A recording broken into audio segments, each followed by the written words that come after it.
For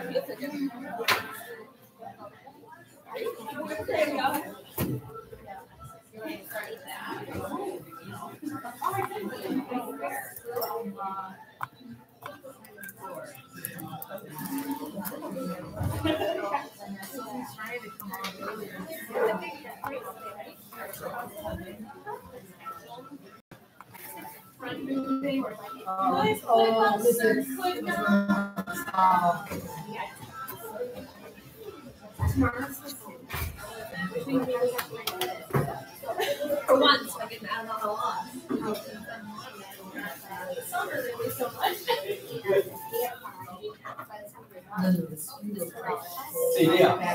I like to run as walking off. All of them. You are. Okay, we're gonna go ahead and get started. So today's presentation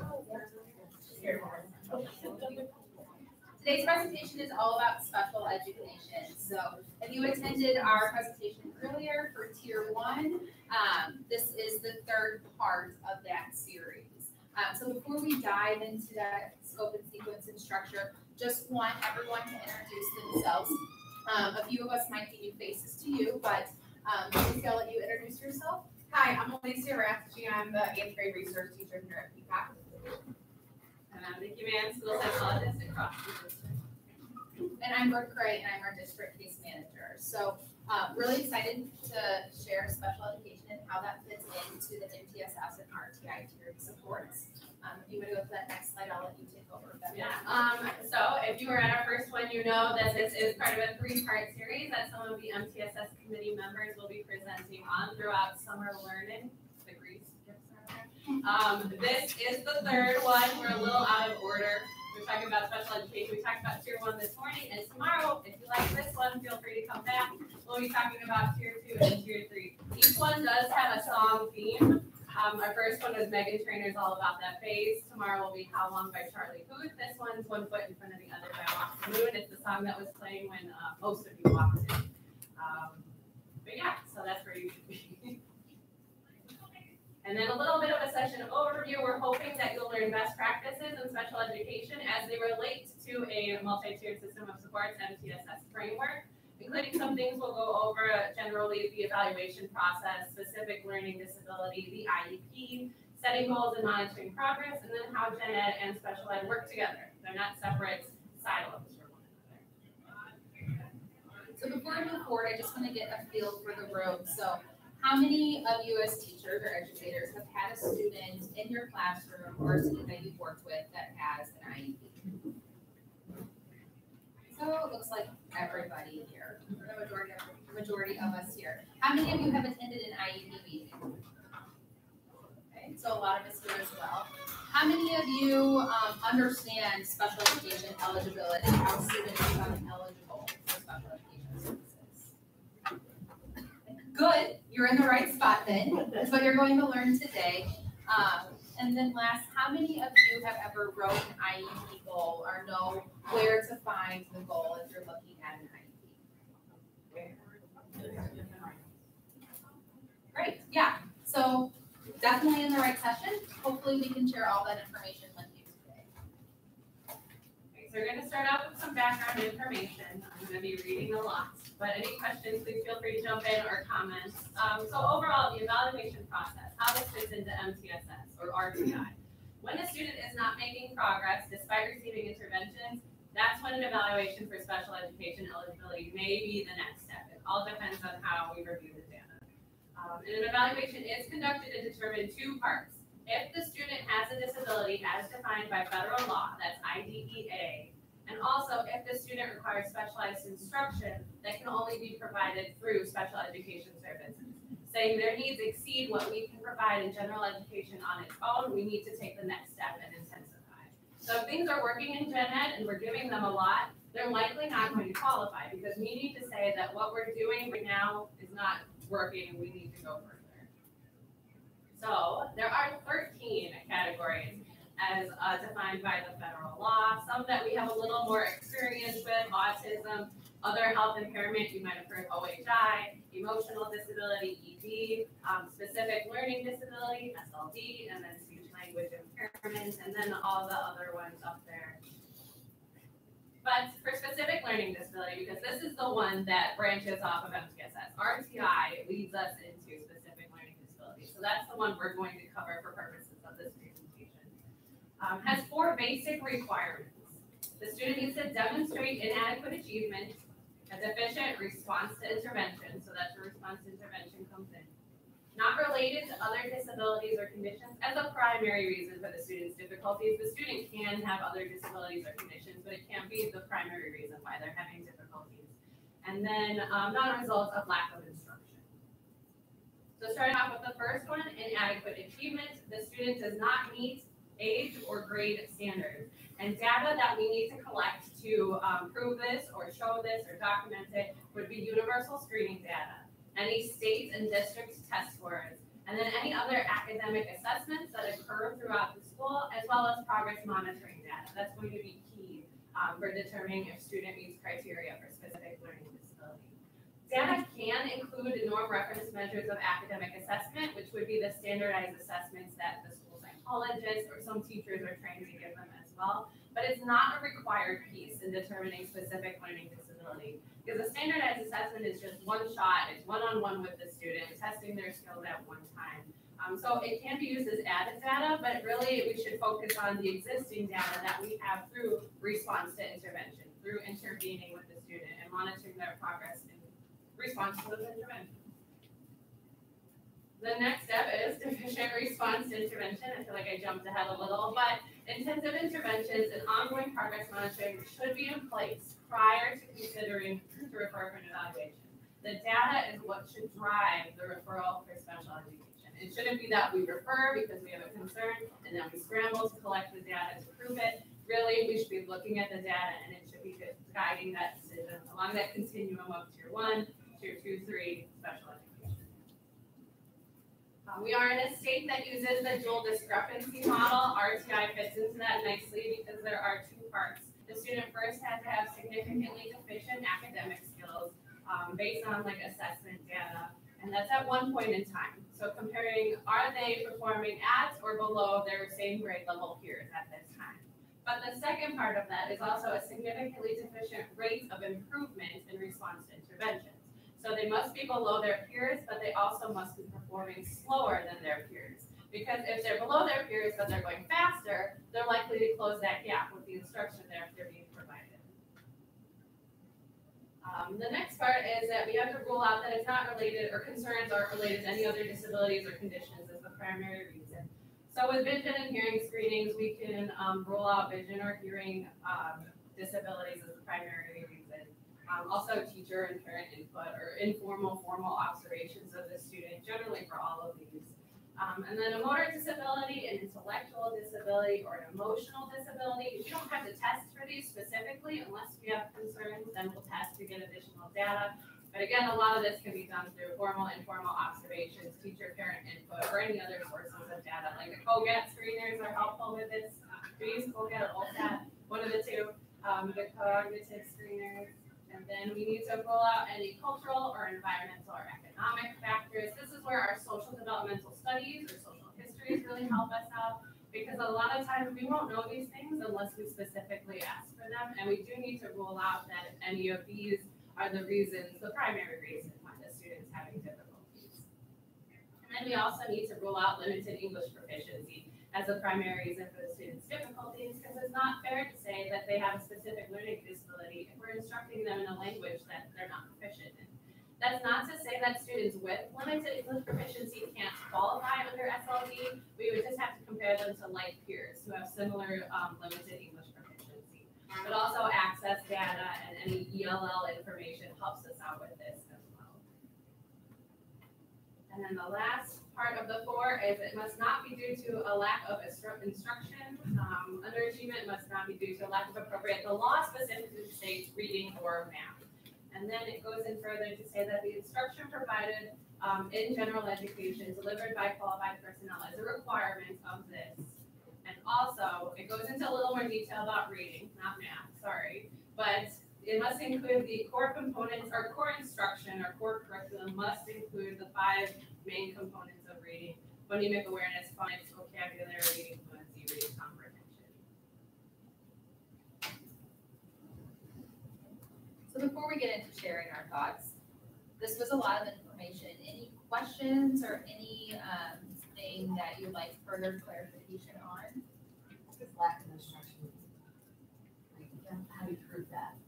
Yeah, lack of instruction. So if looking at the reading, so let's say our core curriculum did not have an area where we explicitly taught phonics, that would be lack of instruction in that area. Like whole language curriculums are missing pieces of this, so we want to direct instruction. Sorry.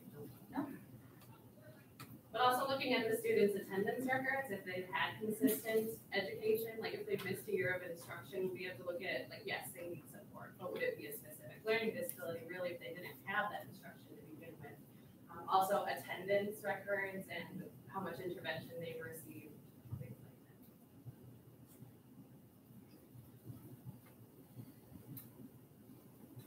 that. Okay, so next we can go on to share our thoughts. So what word or phrase comes to mind when you hear IEP?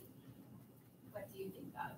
As an educator, as a human being, whatever role you might be in, what do you think of whenever you hear that? So you can go, you can type it in that website, type in your response, or you can text as well. You can touch it. Oh no, I was gonna read, I didn't realize you were doing it online at first.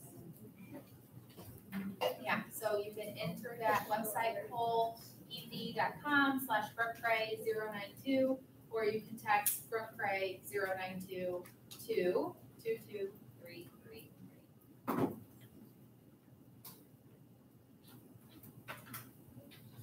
And your response will appear on the screen.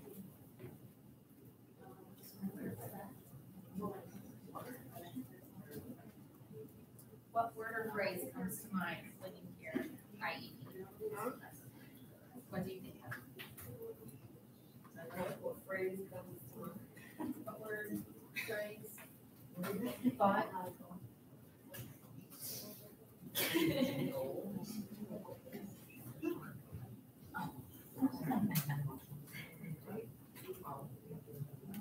Yeah, we don't like specify.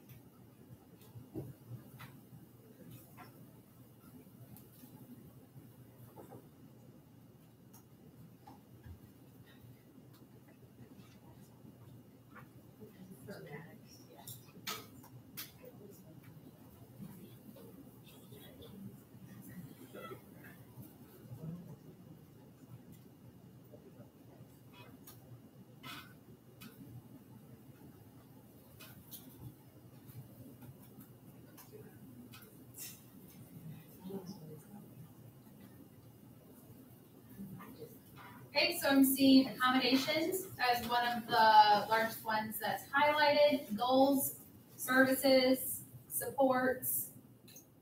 Sounds like an IEP. So we will dive into what does that look like. I think we're good. You go ahead. Okay.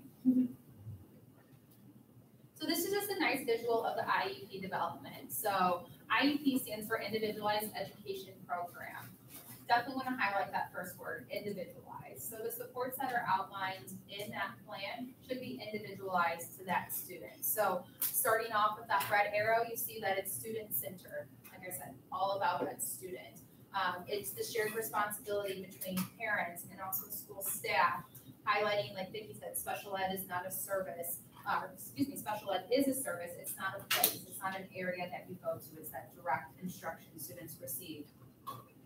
Students can have access to supports within the general education curriculum on standards and assessments. That's an area that we cover and we discuss in IEP meetings. We discuss how can we support that student in those areas. It's based off the individual student needs and also the individual student's strengths. How do we continue to build upon those strengths or incorporate those strengths into areas where the student might be might have deficits. It's also, as the student gets older, planning for life as an adult. So that can look like a transition plan when the student turns ages 14 and a half. So it doesn't really affect our friends at Vincent or at Franzen, but definitely when they start to get to Peacock, we start to plan for what does the student need to not only transition into high school, but then transition out of high school to be successful as an adult. Also includes consideration of special factors that can include behavior supports, autism considerations, and then also the IEP should be used as a tool to guide that instruction and design that instruction for the individualized student. So once a student goes through the evaluation process and we determine that they're eligible under one of the categories, the IEP does include the goals and objectives related to the area of disability and the special education and services needed to meet those goals. And it must include measurable goals, necessary accommodations and modifications, the staff responsible for implementation, process for monitoring progress, related services, and the IEP is always based on the evaluation results or the most current data, and it's created specifically for the individual student. So like we've said, we've been trying to drill in. It is individualized for each and every student. It should never be a plan that's copied and pasted because we had a student with similar difficulties or anything.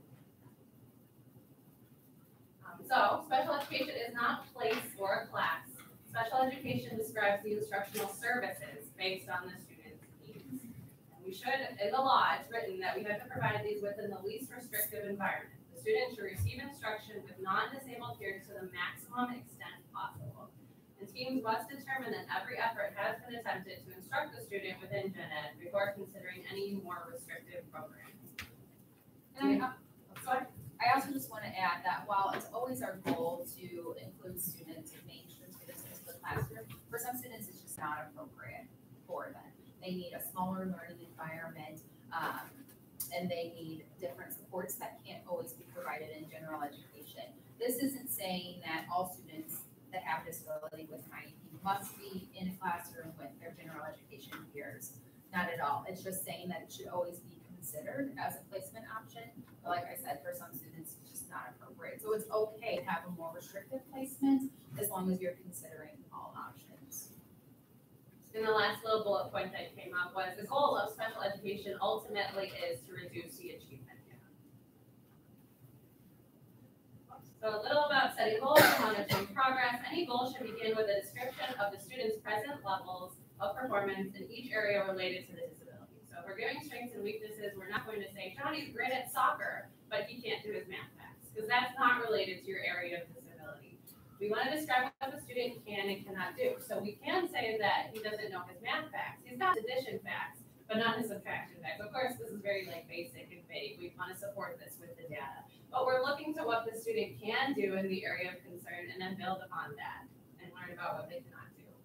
We need to develop long-term goals. Those are the annual goals that we review every year. And each annual goal is broken down into short-term measurable objectives. And we should be reviewing those as we go through each quarter or whenever the benchmarks are written, so that we don't get to the next annual review and say the student didn't meet their goals, didn't make any progress over the year. We should be really using those objectives to adjust our plan as necessary. And objectives should be specific and not open to interpretation. If this student moves to another district and someone picks up their plan, they should be able to follow exactly what your plan was for the student. All right, so you've been invited to an IEP meeting, now what? So what does the law say? A general education teacher has to be a part of the IEP meeting.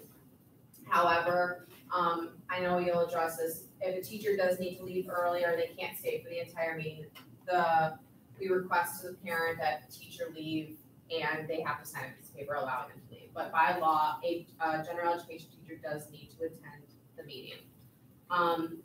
So what is your role in that meeting? When you come to an IEP meeting, we want to hear your perspective of what you see within the classroom. How are they working with their peers? How are they responding to the curriculum that you're teaching within the class? That's what we want to hear. Now, especially in the middle school, if a student has more than one general education teacher, what I do as a special ed teacher is I'll normally sit down in a meeting, I'll ask everyone for their input, I'll sometimes type it up and kind of make it sound appropriate for a meeting. And then that gen ed teacher that is representing the entire gen ed team can read from that so that we get, you know, the different perspectives of teachers. Because sometimes a student is performing a certain way and behaving a certain way in science class, but the language arts teacher doesn't see that. So we like to get the perspective of multiple teachers if you're in the middle school level and you do have more than one gen ed teacher. So the role of the gen ed teacher is, again, to just describe what's going on within their classroom, maybe share what other teachers have expressed, like things that the child's doing well, maybe some areas of need for that student. So that's the role that I typically put on the gen ed teacher for my team, and I've talked to some of the other special ed teachers in the school, and they do the same, and their expectations are the same of the gen ed teacher. How do you prepare for that? Typically, you know, we'll, at the beginning of the school year, we'll assign people to different IEP meetings. The teachers distribute, you know, it evenly, so we don't have just one person go to every single meeting.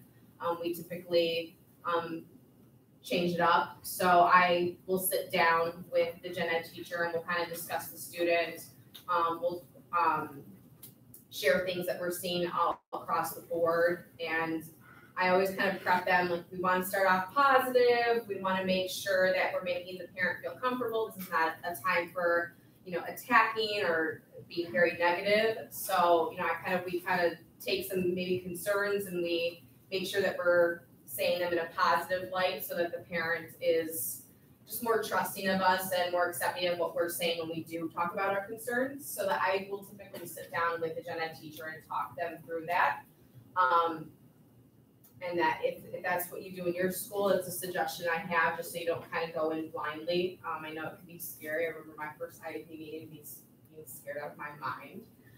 So I know it can be like a nerve-wracking thing. So just sit down with the special ed teacher, whoever's going to, or whoever the case manager is, and have a conversation with them, talk about the student.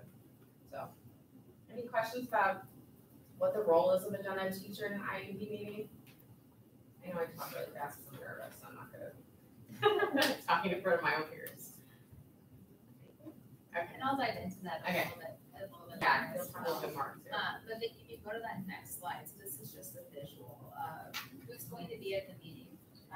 For some meetings, all of these people apply to the student, and for others, it might be one or two. But definitely what Alicia said, the general education teacher is always invited. It's a mandate that that teacher is there if the student is integrated or in a general education setting. So that's about most of the students in our district, over 80% of them. So you're definitely going to have that general education teacher there. The student is mandated to attend if the IEP covers the student's age of 14 and a half. So let's say throughout the duration of this IEP, the student will turn 14 and a half. The student has to be invited to that meeting. However, since they are still a minor, the parent still has the right to say, nope, they are not going to attend this meeting, or are we looking to attend part of that? So the parents still have that discretion. But really the part of that is to plan for those transition services and really start to plan for those students' long-term goals. What do they want to do after high school? Where do they want to live? What type of education, if any, do they want to have? And then the team altogether discusses what supports they can put in place to support that student and build their skills. And then you see next to the regular ed teacher, you have your special education teacher. So this applies for all students that receive support from a special education teacher. However, that is different for our students that only receive speech and language services. So some of you might have attended a meeting with a speech therapist where there was not a special education teacher, and that is okay. Parents as well. Parents are a vital member of the team, but I'll dive into their role in a little bit. The school representative, that's a person at the meeting that's able to offer school resources and supports, and also has an idea of the special education continuum that's offered in and then the school curriculum as well. So you might hear that referred to as the LEA at the meeting. But they also have to be there. If the LEA leaves the room, then technically the meeting is supposed to stop. Transition agencies come in whenever a student is, like I said, transitioning. So at Lake Park High School, what we work closely with is the students whenever they turn to their junior year, the Department of Rehabilitation Services might be invited to the meeting to discuss community supports that can be in place for the student. Child experts, so that is any individual, whether it's a school staff or someone from outside of the school community that knows the child or is an expert in that field. So parents always have the right to bring a guest. They can bring an advocate, they can bring an expert into their area.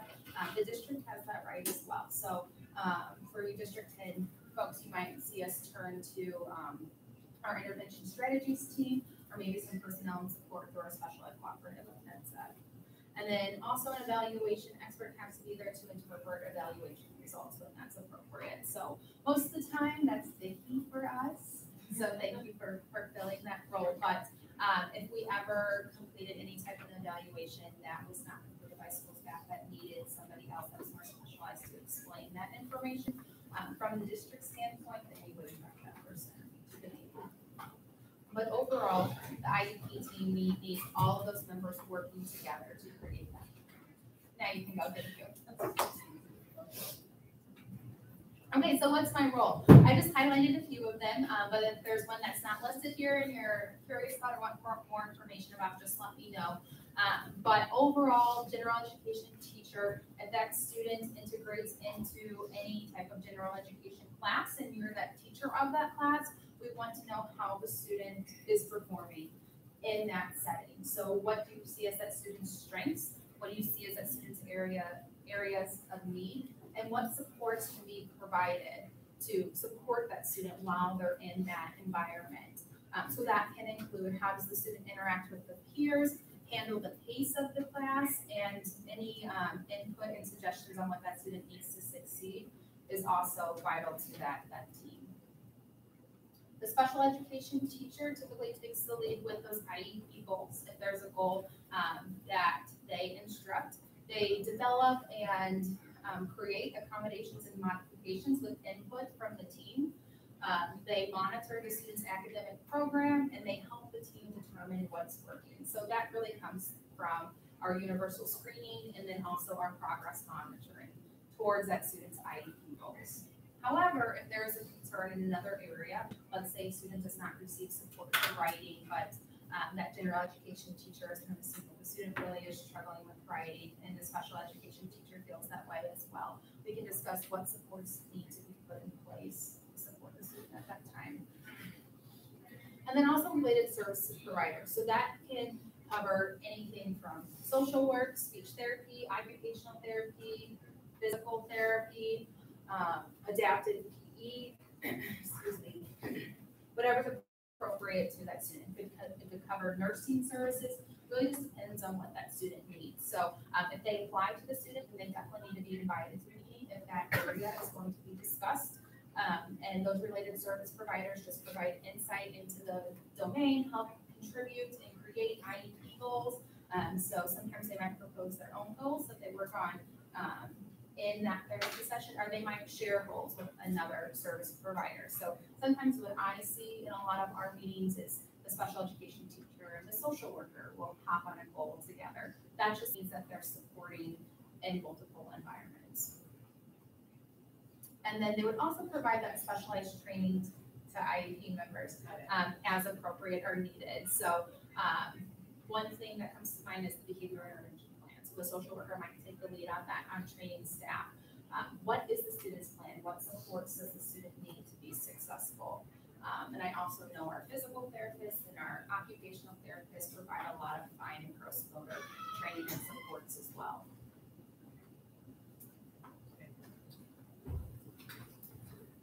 Okay, so what about the parents? What does the law say?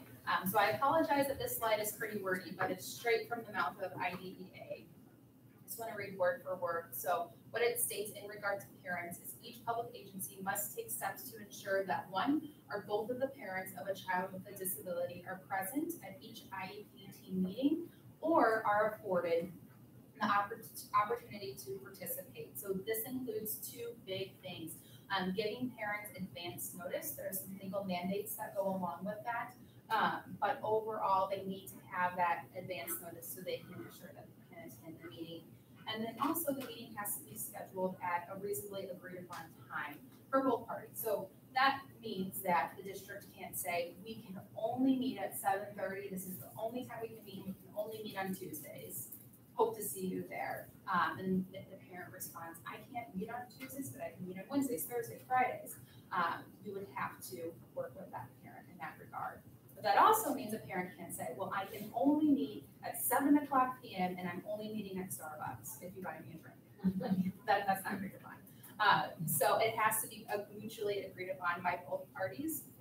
And then we also have to ensure that parents have participation. So if they cannot participate in person on the day of the meeting, and let's say they give consent for us to have the meeting, how do we get that parent's input and that feedback? How do we make them feel like a valued member of the team? So that's reaching out, asking for concerns, asking if there's any questions, asking what you see as the child's strengths, are also offering a phone conference as well, or a meeting after the meeting to review the information, answer any questions or concerns the parent might have.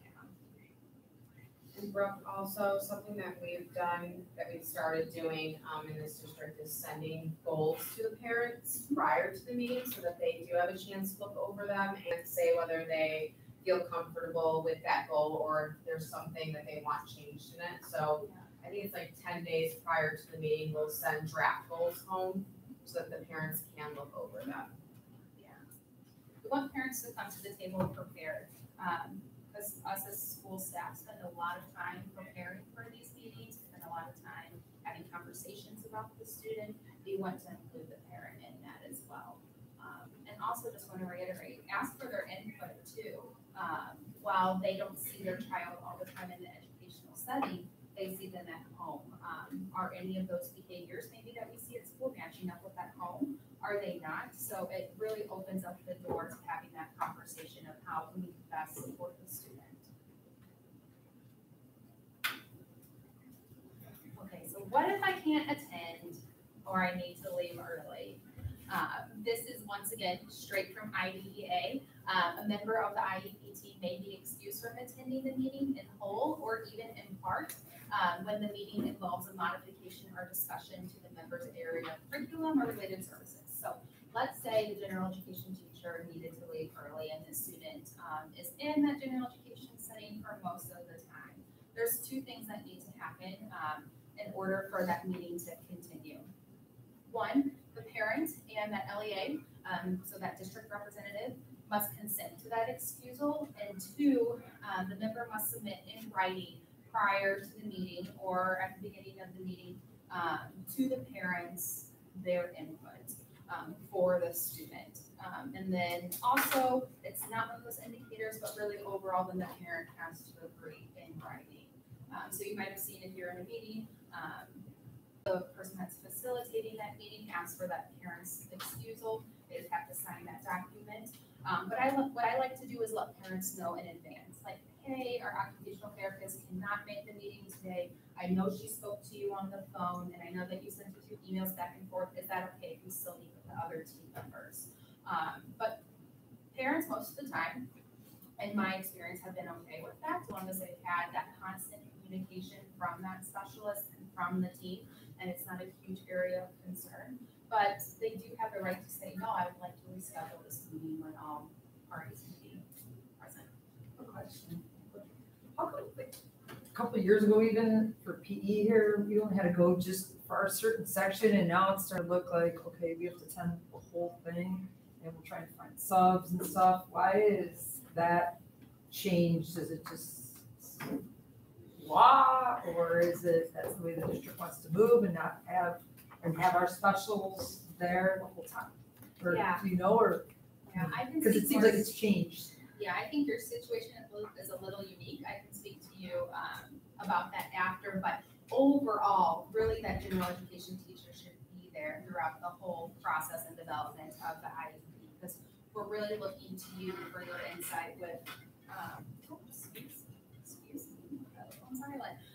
We're really looking to you for your insight as to what does the student need to succeed when they're in my setting. So, for example, for PE, well, what we would want to know is what kind of accommodations does the student need? What kind of supports? Do they need that adaptive PE teacher in there all the time? Part of the time? Is it an adequate amount of support? And really with the IEP process, the last thing that you discuss is all related services and placement. So that's how much time the student spends with that service provider. So for example, adaptive PE teacher and where that happens at. And that always happens at the end of the meeting. So that's why we would want you there throughout that whole time to share that input and be a valuable member of that team. But I know what you're talking about, and we can discuss that, because that situation is a little bit more unique, but overall, it would be I'm ideal. gonna just talk about it individual students, but all their meetings too, it's, you know, they're flying us the whole time as opposed to just a little chunk that it used to be. Are you there as the general ed teacher, or is there a general ed teacher also there with the PE? For some students, the only class that they integrate for is PE or special ed. Yeah. So that's the only general ed teacher that's out. Oh, Wait, so oh, then that. You're makes counting sense. as that general Right, ed I'm teacher. informed here. Okay. But if you have a student that integrates into a general education classroom setting for reading, math, science, social studies, and PE, I would say if there is an issue in PE or if there's something that needs to be addressed, absolutely, that PE teacher should be invited. But overall, we would want to look at that area of concern. So let's say the student has a specific learning disability in the area of reading. You would want to invite one of those actual teachers so they can speak to the student's reading skills compared to other students.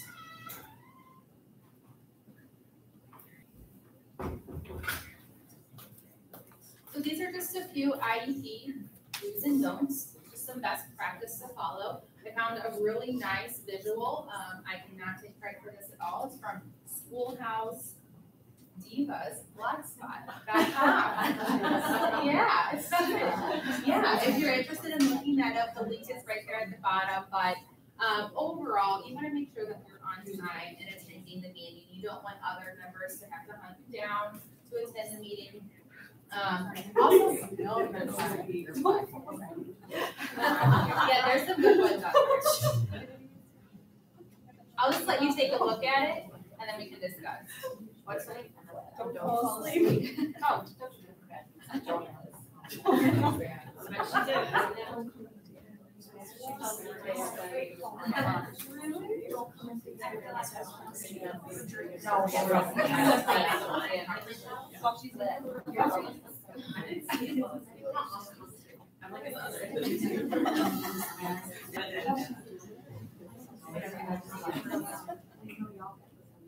Here it is.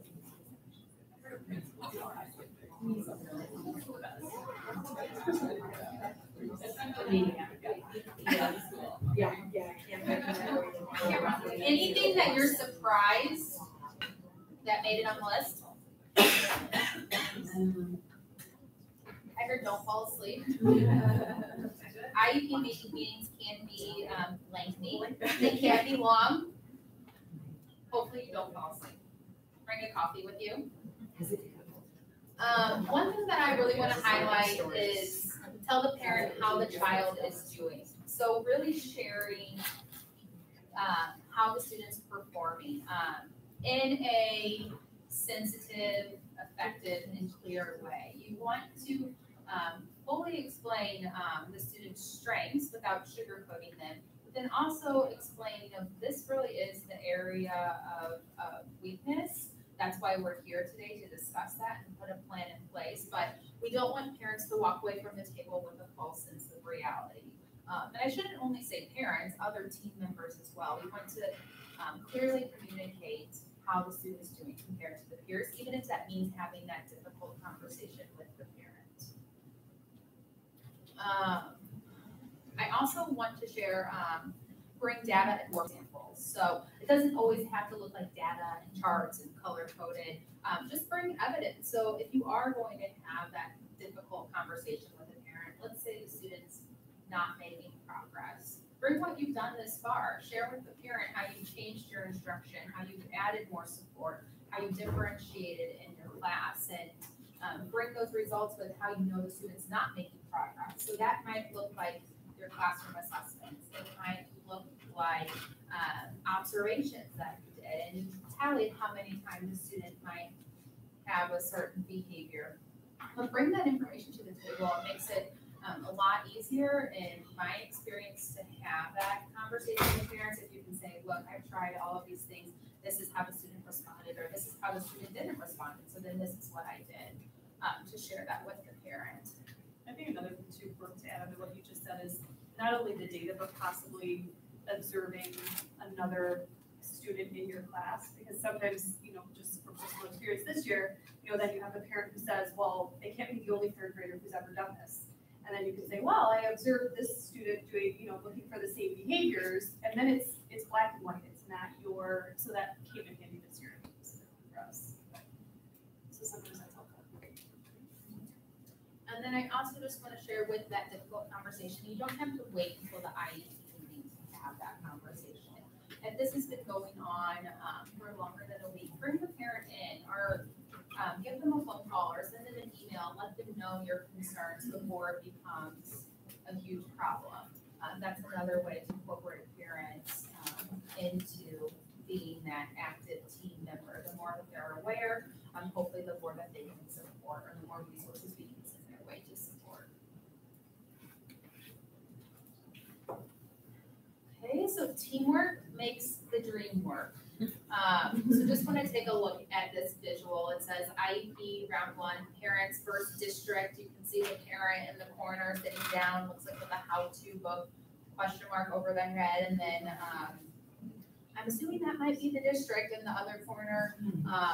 Doesn't look too friendly over there. And at the bottom it says, and in this corner, the unsuspecting parent. So we never want to have the parent in that role, or really any other team member in that role, where they come into a meeting and they're not aware of the student's current functioning. So we always want to make sure that we're working together as a team and we're collaborating and we're not working in silos. So when I say silos, I mean like general education teacher over here, special education teacher, social worker, speech therapist, occupational therapist. We want to make sure that we're always having that communication between team members, which I know is hard on the day-to-day stuff that you have every day, on top of lesson planning and teaching and student concerns and other parent contexts. It's hard to always have that communication, but definitely something that we want to strive for. So just going off of more of the do's and don'ts, here are a few more bullet points for best practices. So always try to share more positives than negatives.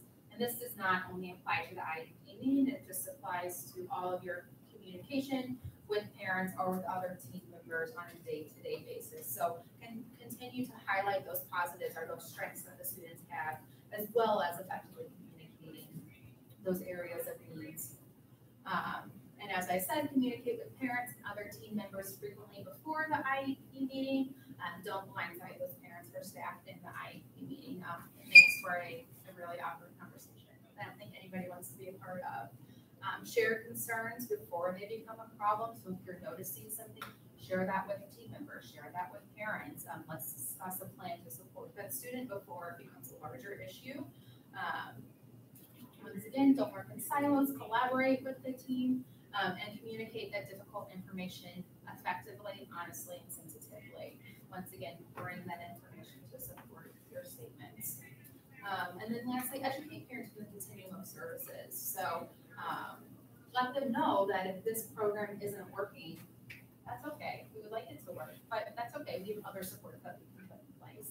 There's always a continuum. There's never just, well, this is what it is, and we're just going to get through this year. Share that continuum of supports, because really our goal is to build students for lifelong success, not only success for that day or for that week or for that year. We want to look at that big picture.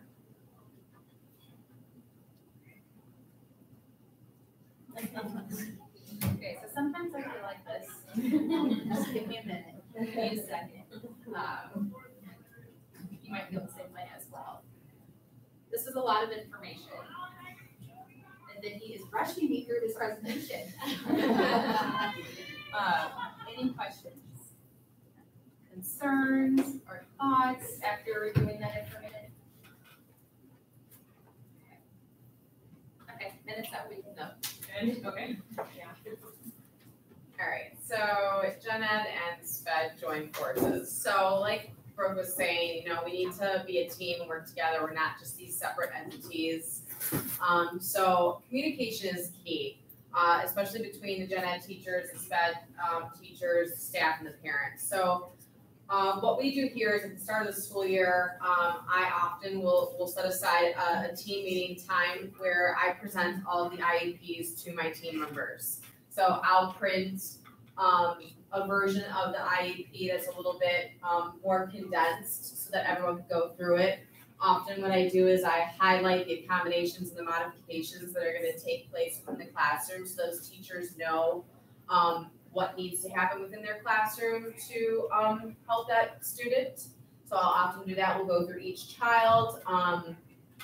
We'll talk about, often I'll talk to the previous SPED teacher and get in some input, and I'll present some of that input to the teachers as well, saying, hey, they worked on this last year, it worked really well for this child, so this is something that might work in your reading class.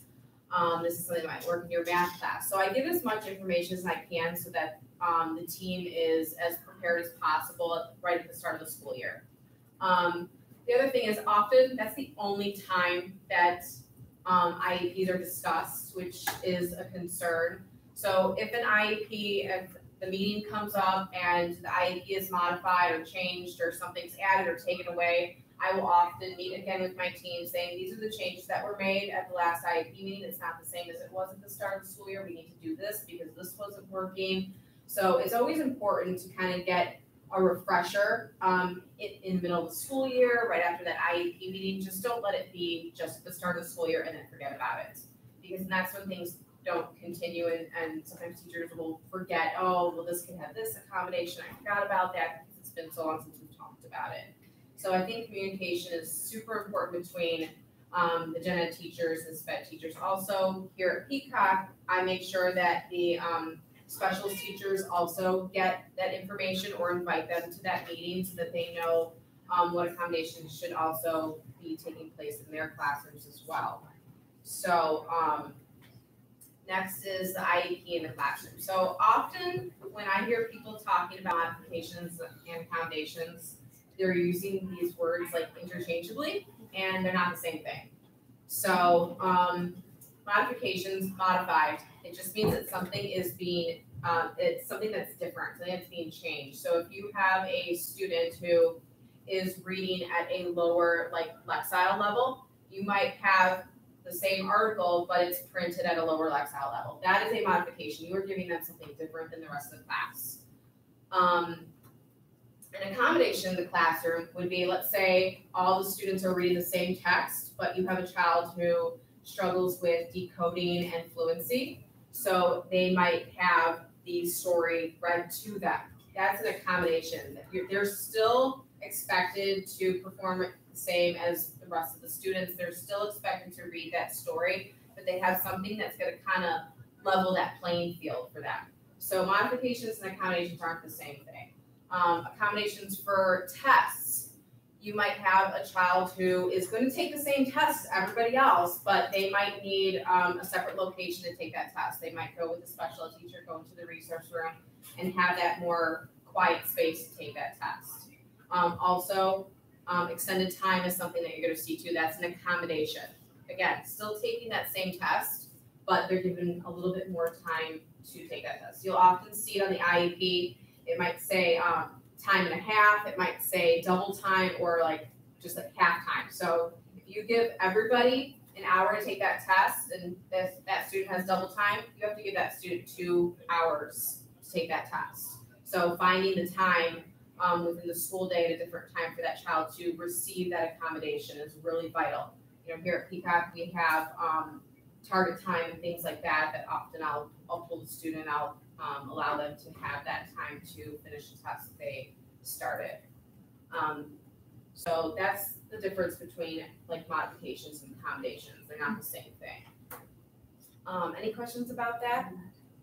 Yeah. What if a student doesn't finish a test, for example, and they decline the extended time? They say, well, I don't need it, I'm done. what do you do then? Um, What would you recommend? well, I would talk to the special ed teacher to see if they can talk to that student. We've had that happen, in these situations before, and I would talk to the student, be like, hey, you know, I'm looking at a couple of these problems. There's some areas that you could really improve. You could maybe write a couple more sentences on this one. Can we just please take the time to do that? I'll find the time for you. I'll sit with you. We'll work together. And often the kid will be like, okay, we'll do this. If they completely flat out refuse, I've talked to them, maybe had a parent phone call.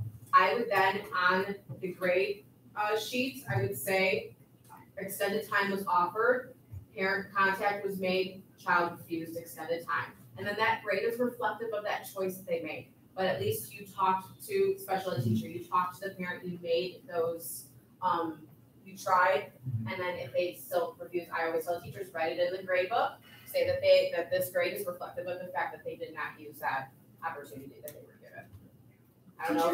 This teacher use a while back then, that statement instead of this. You can go in for a specific assignment and you can write a note just on that specific assignment, yes, you can. So that's what I've done. I don't know if anybody else has other suggestions, but that's what I've done, and I've never had any backlash over it, especially when I do contact the parent and let them know, hey, your child was given this opportunity, they're not making this choice, and I've never had a parent come back at me and get angry over it, you know, especially when they're getting older. They have to start making their own decisions. They know that they have these accommodations and modifications, and then I would also say if that's happening frequently, that level of intensity, then bring that to the IEP. Because that would be a discussion. Is this accommodation really appropriate for the student? Do they really need this to succeed? Is it an added or is it an added benefit? And if it is something that they really do need and they're refusing, then that becomes another conversation about behavior. How can we support that student through that? Because I have, you know, sometimes I give like short quizzes and, you know, most of them do well, but I always, when they hand it in, I always say, are you sure? I'm done. You know, and it's just like, you know, and I don't say it in front of, you know, if it's something private, we'll talk privately, but I say that to every student. I go, you know, are you sure? You know, you're handing this in. And most of them do well, but then again, I think some of them just turn it in and you know, that they do have that extended time. I just want to make sure that they're taking advantage of it, knowing that it is offered and knowing that they know it's offered. You know, I had a student that, you know, well, we'll talk about that later. You know, I just want to make sure that the student knows that he or she is able to take the time allowed. That if they get and that's extended also time, something that goes along with communication too. You know, a lot of these kids, they don't even know what an IEP is. And I personally think it's really important, especially when they get to a certain age, that they need to understand what it is. I will sit down with them, especially in 8th grade, because they're going out to high school and they need to learn to advocate for themselves. And I'll sit down and be like, does this accommodation help you? Is this something that's beneficial? And I've had students that say no. I'm like, okay, well, you know what? We're going to contact mom and dad. We're going to do an addendum on the IEP. We're going to take this off. You don't need this. And I let them a lot of times tell me what it is that's beneficial for them too. And sometimes, even though I think they would benefit from extended time, sometimes they and I'll use it. say something too. You know, I've noticed sometimes the students with the IEPs outscore students that don't have IEPs, and they'll get a perfect, like it was easy. It's like, oh, you know, they'll finish in 5 minutes. It was easy, and they'll get a 10 out of 10. So that's something good to know that I Yeah. do. I'm kind of going a bit of a tangent.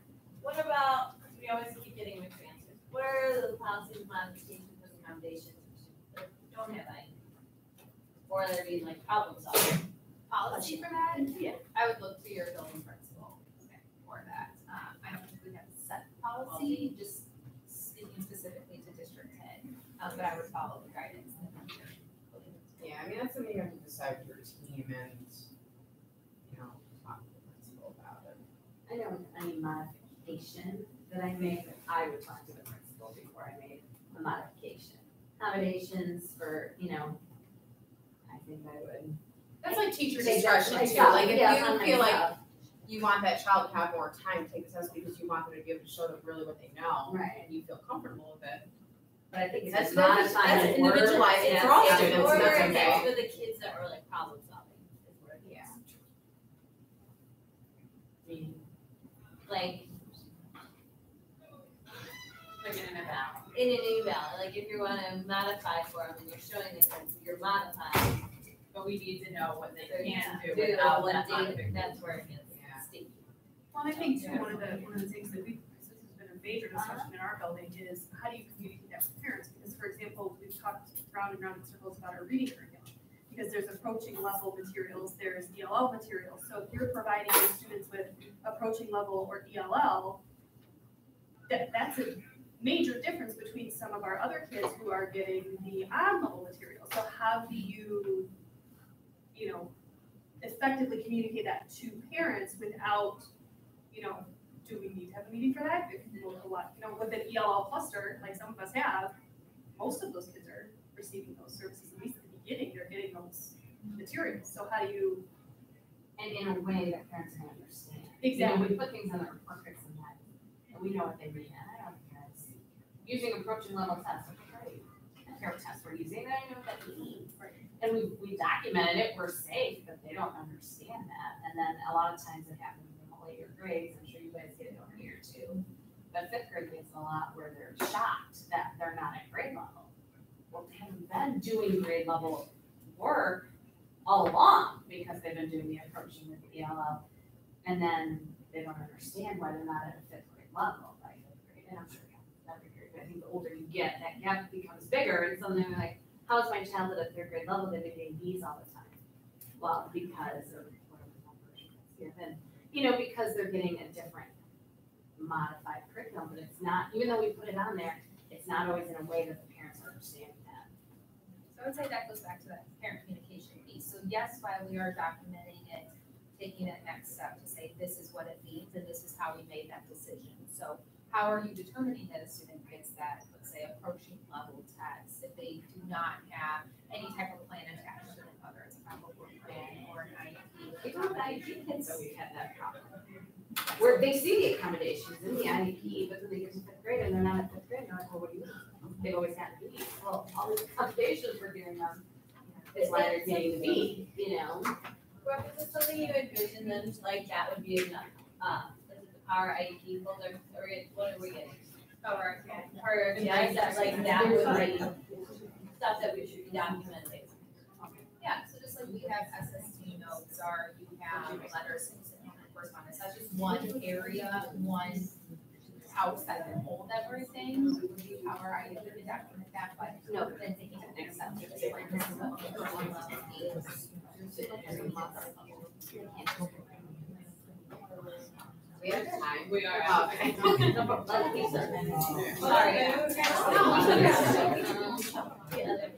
So, if you have any other questions, I'm sorry, we are out of time, have to hit. You can always email us, you'll see us around, please ask us, we're happy to help.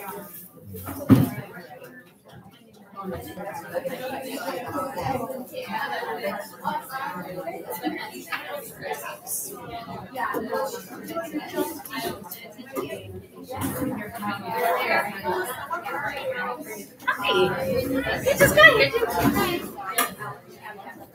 I have money for you.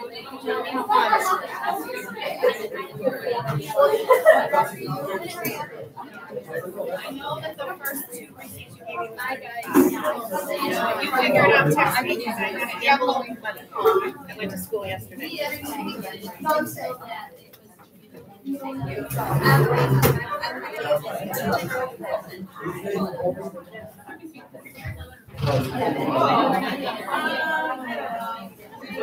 There he is.